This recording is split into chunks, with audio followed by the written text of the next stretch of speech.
Mga Kapuso Transport Summit ay patigayon diri sa Iloilo City sa Biyernes. Grupo sa mga nagapamatok sa Public Transport Modernization Program magapatigayon sang hublag protesta. Ini ang gintutukan ni Julius Bilacaol.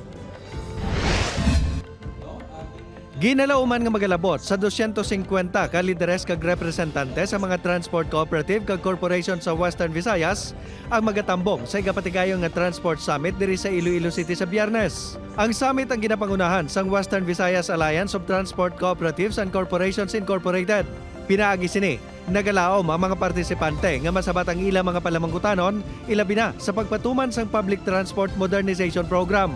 Tungod sa general ang pagtanaw sa aton opisina sa DOTR kag LTFRB, wala masyado ma-define ang mga policies nga bagay kag dapat. Ginalauman nga magatambong sa summit si DOTR Secretary Jaime Bautista kag iban pa nga mga matagas nga opisyal sa gobyerno.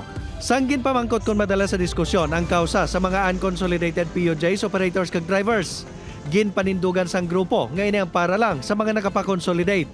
Ang amon gina-exclusive nga tagad sa importansya ang tanang-tanan nga legal entities. Bangod sini, ginsuwestyon naman sang Noto POV Phase Out Coalition Panay nga tigaylong at transport. Dapat Cooperative and Corporation Summit ang itawag sa kahiwatan. Hindi pwede nga ang pipila lang katao ang mag-decide sa futuro sang aton mga drivers kag operators. Plano naman sang koalisyon nga magpatigayon sang hublag protesta kadungan sa summit. Upod kay Cirilo Rendoque, Julius Bilacaol, 1 Western Visayas.